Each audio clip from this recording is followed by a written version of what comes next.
संपृक्तौ वागार्थ प्रतिपत्तये जगतः पितरौ वन्दे पार्वती परमेश्वर। ब्रह्मस्वरूप ओम प्राणों से प्रिय मेरी भारत माता, आदरणीय प्रधानाचार्य जी, समस्त आचार्य बंधु, भैया एवं बहन,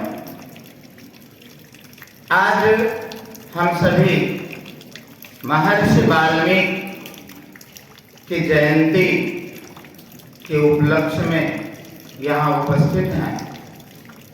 महर्षि वाल्मीकि के जीवन का आदर्श प्रत्येक विद्यार्थी में अगर आ जाए तो प्रत्येक विद्यार्थी श्रेष्ठ हो जाए। एक श्लोक ध्यान में आता है, अमंत्रम अक्षरम नास्ति नास्ति मूलमनौषधम अयोग्यः पुरुषो नास्ति योजयतः तत्र दुर्लभः। यह श्लोक महर्षि वाल्मीकि के जीवन में अक्षरशः दिखाई देता है। इस श्लोक में यह कहा गया कि कोई भी अक्षर मंत्र शक्ति से रहित नहीं, प्रत्येक अक्षर से कोई ना कोई मंत्र बनता। प्रत्येक वनस्पतियां, जितनी भी वनस्पतियां हमारे आसपास उपलब्ध हैं, प्रत्येक वनस्पतियों में किसी न किसी प्रकार का औषधीय गुण पाया जाता है। ठीक उसी तरह इस सृष्टि में विद्यमान जितने भी प्राणी हैं, कोई भी प्राणी अयोग्य नहीं है, वह किसी न किसी कार्य के लिए उपयुक्त है, लेकिन उसको योजना देने वाला, उसको उचित दिशा दिखाने वाला, ये बड़े कठिनाई से प्राप्त होते हैं। महर्षि वाल्मीकि के जीवन में भी इसी तरह का एक योजक मिल गए, महर्षि नारद। महर्षि वाल्मीकि जो ब्रह्मा जी के मानस पुत्रों में जिनकी गणना होती है, उन्होंने स्वयं कहा, प्राचेतसो दसमो पुत्रो अहम, मैं प्रचेता का 10वां पुत्र हूं। बाद में किंवदंतियां मिलती हैं कि भील जाति के चरसड़ी और शुमाली नाम के व्यक्ति ने इनका अपहरण कर लिया, इनको चुरा लिया, और उस परिवार में आ जाने के कारण, क्योंकि उस परिवार के लोगों का जो चरित्र था, जो कृत्य था, वह चोरी से, डकैती से जुड़ा हुआ था, उसी से वो अपना परिवार चलाते। उस परिवार से जुड़ जाने के कारण पूर्व में नाम रत्नाकर था, जो रत्नाकर से अपना जीवन लेकर के उस परिवार में जुड़े।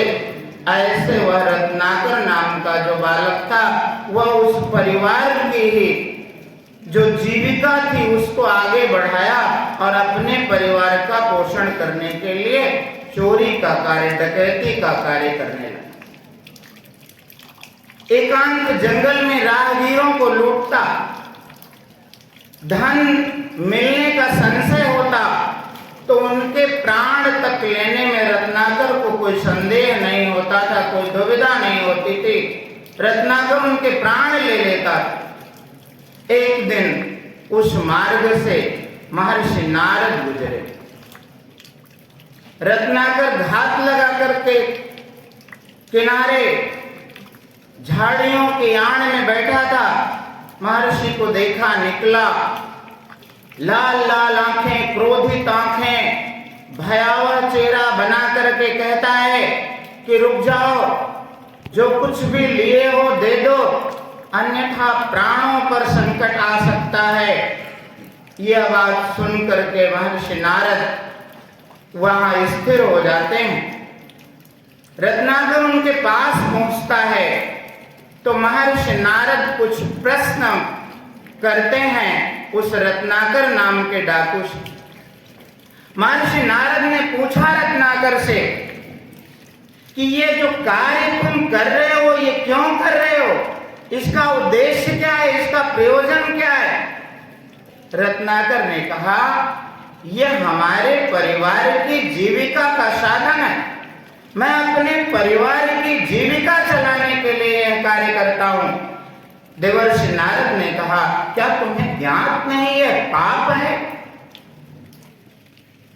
रत्नाकर महर्षि नारद की बातें सुनता है और पुनः महर्षि नारद कहते हैं कि जिस परिवार का भरण पोषण तुम इस चोरी के प्राप्त धन से करते हो, क्या वह परिवार तुम्हारे इस पाप को भी बांटेगा? और कहता है, कभी मैंने अपने परिवार से पूछा तो नहीं। देवर्षि नारद ने कहा, तो जाओ पूछ करके आओ। रत्नाकर कहता है कि बड़े चालाक, मैं पूछने जाऊंगा और तुम भाग जाओगे। महर्षि नारद ने कहा, ऐसा नहीं है, तुम मुझे इन वृक्ष से बांध दो। रत्नाकर देवर्षि नारद को वृक्ष से बांध देता है, घर जाता है, घर वालों को बुलाता है और सबको बुला करके पूछता है, यह बताइए, मैं प्रतिदिन लोगों से धन लूटता हूं, चोरी करता हूं और ला करके आप सबका पोषण करता हूं। इससे जो पाप अर्जित हो जा रहा है, इस पाप को भी कोई बांटेगा क्या? परिवार के सदस्यों ने उत्तर दिया, परिवार का भरण पोषण करना तुम्हारा धर्म है। तुम इस परिवार का पोषण कैसे करते हो, कहां से करते हो, ये तुम्हारी अपनी समस्या है, इसमें परिवार का कोई सहभाग नहीं। क्योंकि धर्म ग्रंथ कहते हैं, अतिथि बालक पत्नी जननी जनकस्तथा इत्येते गृहिणी पोषया इतरे स्वशक्ति। का इन 5 लोगों का पोषण करना गृहस्थ का धर्म है। तो तुम अपने गृहस्थ धर्म का पालन कर रहे हो, माता पिता को खिला रहे हो, बच्चों को खिला रहे हो, आए गए अतिथि को खिला रहे हो, तो ये तो तुम्हारा धर्म है, तुम अपना गृहस्थ धर्म निर्वाह कर रहे हो। परिवार का कोई भी व्यक्ति तुम्हारे पाप का भागी नहीं हो।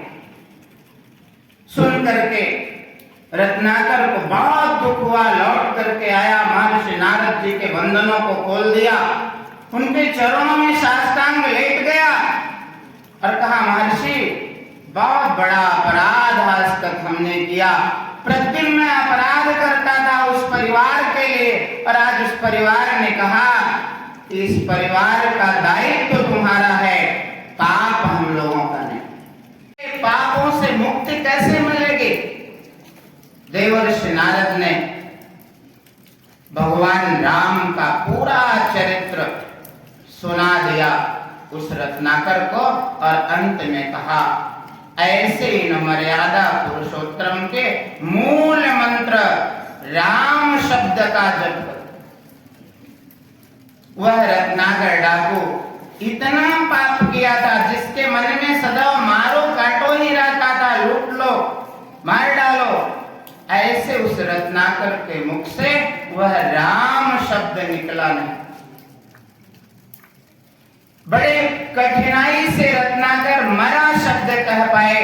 नारद जी ने कहा, ठीक है, तुम इसी नाम का जप करते रहो। ध्यान में चले गए, रत्नाकर नाम का वह डाकू ध्यान में चला गया। मरा कहते कहते कब राम कहने लगा, उसको ध्यान नहीं रहा। मरा कहते कहते उस रत्नाकर नाम के डाकू ने राम कहना प्रारंभ कर दिया और उस राम का जाप करते करते उस रत्नाकर के पूरे शरीर को दीमक, जिसको संस्कृत में वाल्मीकि है, वाल्मीकि माने दीमक, जो किसी वृक्ष में लग जाए, लकड़ी में लग जाए तो उसको मिट्टी बना देते हैं। ऐसे वह दीमक पूरे रत्नाकर के उस शरीर में लग गया। दीमकों ने मांस मज्जा सब महर्षि उस रत्नाकर के व्यक्ति के शरीर से चाट लिया, खा लिया। फिर भी वे अपने उस राम नाम के ध्यान में मग्न रहे। जब उनकी उस तपस्या का कार्य पूर्ण हो जाता है, लिखते हैं कि प्रचेता ने दिव्य वृष्टि की, बहुत अधिक बारिश हुई और उस बारिश में उन उनके शरीर पर विराजमान वो समस्त दीमक की जो मिट्टियां थीं वो बह गई, धुल गई। उसमें से उनका एक नवीन जन्म हुआ और वाल्मीकि के उस बारी से निकलने के कारण उनका एक नया नाम पड़ गया, वाल्मीकि। वाल्मीकि वहां से उठे, वहां से उठ करके आगे बढ़े, तमसा नदी के तट पर पहुंच गए। वहां देखा कि एक क्रौंच पक्षी का जोड़ा था जो कामातुर था, प्रेमातुर था, और ऐसी अवस्था में एक बहेलिया जो नर पक्षी था उस पक्षी को बाण मार देगा। खून से लथपथ खून बहता हुआ मृत प्राय वह नर पक्षी जमीन पर गिरता है। क्रौंची उसे देख करके विह्वल हो जाती है, चीखने चिल्लाने लगती है, रोने लगती है। ऐसे में वाल्मीकि के मुख से एक श्लोक निकलता है, मां निषाद प्रतिष्ठाम त्वं गमः शाश्वती क्षमा यत् क्रौंच मिथुनादेका अवधि काम मोहिका। यह श्लोक हमारे संस्कृत साहित्य का एक नवीन सूत्रपात था। इसके पूर्व में वैदिक संस्कृत प्रचलित थी। इसके पूर्व में वैदिक संस्कृत का पठन पाठन होता था। वेद के 4 भागों को हम लोग पढ़ते थे, चाहे वो संहिता के रूप में, चाहे आरण्यक के रूप में, चाहे ब्राह्मण के रूप में, चाहे उपनिषद के रूप में। वेदस्य अंतः वेदांतः, उपनिषदों तक का अध्ययन वैदिक संस्कृत साहित्य में किया जाता था। महर्षि वाल्मीकि के मुख से निकला हुआ यह प्रथम श्लोक, जिसने संस्कृत साहित्य में एक नई दिशा लाई और लौकिक संस्कृत का उदय हुआ, यानी किसी व्यक्ति के द्वारा संस्कृत में कुछ अपना कहा गया, हमें प्राप्त। ऐसे इस श्लोक के निकलने के बाद स्वयं वाल्मीकि को भी आश्चर्य होता है कि ऐसा मैंने कह कैसे दिया। किंवदंतियां मिलती हैं कि ब्रह्मा जी उपस्थित होते हैं और कहते हैं कि वाल्मीकि दुख मत करो, यह व्यक्ति की सहज वृत्ति होनी चाहिए। वह कौन, आपने उस बहेलिए के प्रति जो कुछ भी कहा ये आपकी सहज अभिव्यक्ति थी, प्रेरणा हमारी थी। पुनः ब्रह्मा जी ने महर्षि वाल्मीकि से कहा कि अब भगवान राम के चरित्र का वर्णन करो। उन भगवान राम के चरित्र का वर्णन एकत्रित करो, संकलित करो। का बताएगा कौन? का नारद जी ने पूर्व में जो कथा आपको बताई थी उस कथा को स्मरण करके भगवान राम के चरित्र को लिखिए। मैं तुम्हें दिव्य चक्षु प्रदान करता हूं जो भूत और भविष्य का भी ज्ञान करा देगा। महर्षि वाल्मीकि ने 7 कांडों में रामायण की रचना की, बाल कांड से लेकर के उत्तर कांड। पूर्व के विद्वानों में ढेर सारा मतभेद है। उत्तर कांड को प्रक्षिप्त माना, 5 कांडों को ही वाल्मीकि कृत माना, वो विवाद है तमाम संस्करणों में।